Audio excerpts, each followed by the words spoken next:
Hi, I'm Renee Chanel Fatah, coming to you live from the campus of Springside Chestnut Hill Academy with Springside Chestnut Hill Academy Head of School, Dr. Steve Drugan. Steve, you have been here for a little more than a year now, and during the course of the year, you have really focused on bringing clarity to the school's mission statement. Why is that so important? Hi Renee, and hi everyone out there, especially the SCH family. I hope you're having a wonderful summer. So back to your question.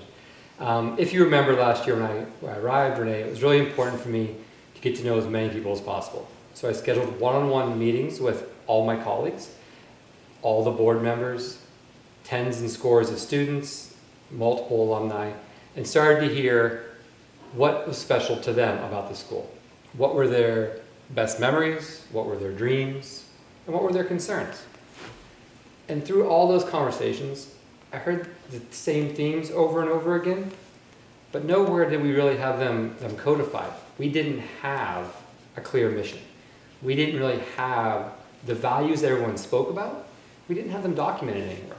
So I went to the board and asked permission to put us on the road to clarity. All right, well, let's talk a little bit about that process. Because, you know, when you think about a mission statement, at least for me, I sort of envision this group of people. Your eyes roll back in your head. Exactly, and it's a small insular group, and they play around with pretty words that in the end may or may not reflect the institution. That clearly was not this process. So walk us through how this evolved.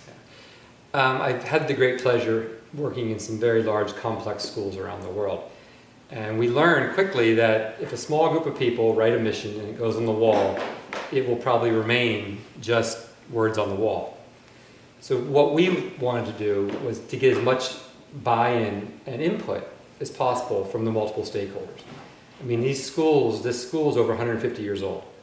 And as we all know, there's a lot of passion about Springside School, Chestnut Hill Academy, and SCH.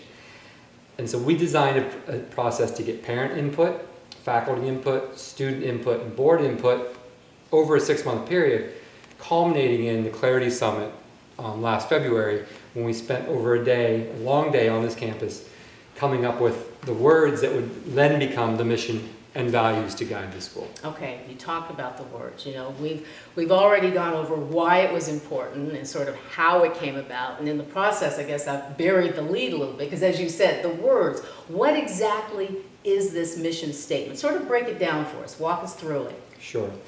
You know, I am not a believer that everyone needs to memorize the mission statement of the organization. People memorize taglines. But what was important is that we captured what was the core of the school. And the core of the school came out through this process. And I think we start at the end. Really essential component is that when students leave here, they're going to go out to affect positive change in the world. So everything we do here, yes, we're going to have incredible academics. Yes, we're going to make sure we're growing people with strong social skills. They take care of each other so that when they leave, they do good things. And then if you go back to the beginning, you have the word inclusive community. If you talk to anyone that's part of this school, or even people that are part of our other schools in the area, they're like, oh, SCH, CHA, Springside, those are schools that have had strong community. It was a village school that now has 96 zip codes. And so being a community that focuses on students through their curiosity, making sure that they're academically prepared so that when they leave, they can make positive change. And then down here at the bottom is the foundation of the values.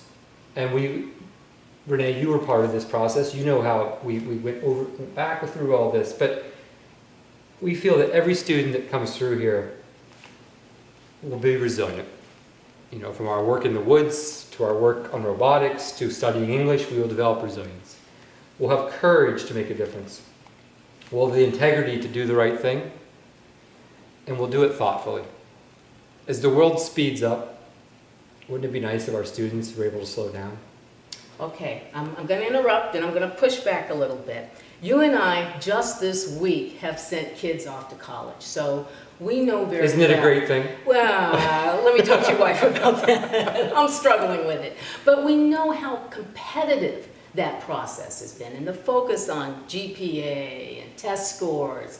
What part of this mission statement acknowledges that part of the educational process, which, for good or bad, whether you like it or not, is sort of how the game's played?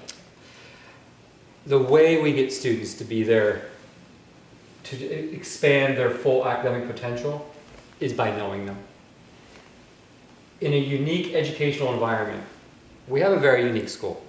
We have single gender K through 8 and then co-ed high school with small class sizes. So that your two daughters are very different. Very. And their teachers know they're different, so they know which levers to push.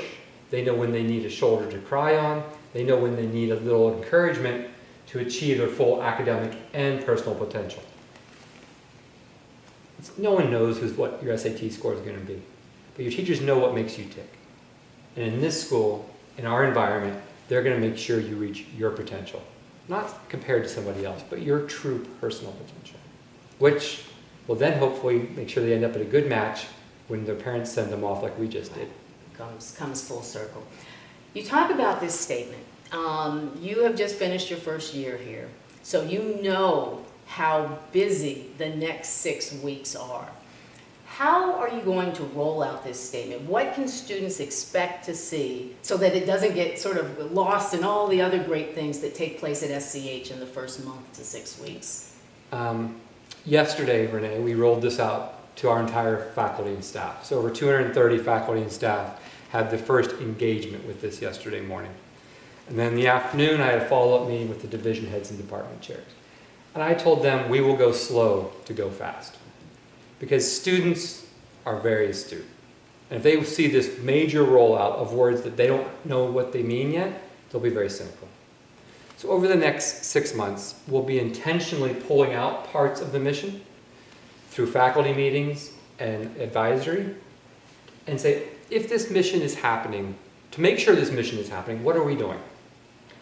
And then in terms of the values, October, November, January, February, March, we'll take one value a month to develop the common terminology and common understanding on this campus. For the first year, it's about making sure we own this and that they are more than words on the wall. And I believe, and I've seen in the past, because we were inclusive in creating it, this isn't a surprise. People know this is coming. And over time, we will not only define these words, we'll have an inventory of what we need to do every day so that when your next daughter graduates, we have done everything possible to make sure she is living this. So then if I hear you, and I think you've sort of answered this question, in the era that we live in of, data and metrics, measuring how we're succeeding, it sounds like there is a rollout that is going to be able to give you the benchmarks to determine whether this is sinking in. And there's two pieces to this. There is the rollout and understanding of our values and our mission. And then there's the 2-year plans. So every one of our teams have created 2-year plans that we just happen to have. That I did have. Okay. That we call our roadmap. Right. And each one of those 2-year plans will have a metrics attached to it that I will feed back to the board 4 times a year, and then we'll communicate out to the parent body. So it's about ensuring everything we do guides towards this, and that we hold ourselves accountable and admit when we aren't hitting it the way we should. Which is how you achieve it ultimately. Yes. All right. Okay, going into year 2, what are you most looking forward to? Well, one of the great joys of this school, and one of the metrics, is that the kids run in here much faster in the morning than they run out in the evening.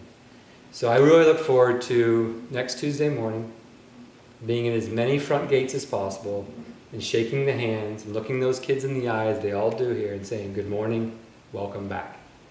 And then enjoying the highs and lows with the students. School's about learning. Our kids fall down, and we're always here to help them out. So I look forward to welcoming them back, and I look forward to watching them learn. And having watched you over the past year as you engaged with the boys and the girls and the young men and young women, that response does not surprise me, Steve. This has been a great conversation, and I really hope in the weeks and the months ahead we keep it going. Thank you, Renee. Thank you for giving your time to us. Thank you for helping us share with the SCH world and beyond, our new mission and values for the future. It's exciting. Thanks, Renee. Thanks, Steve.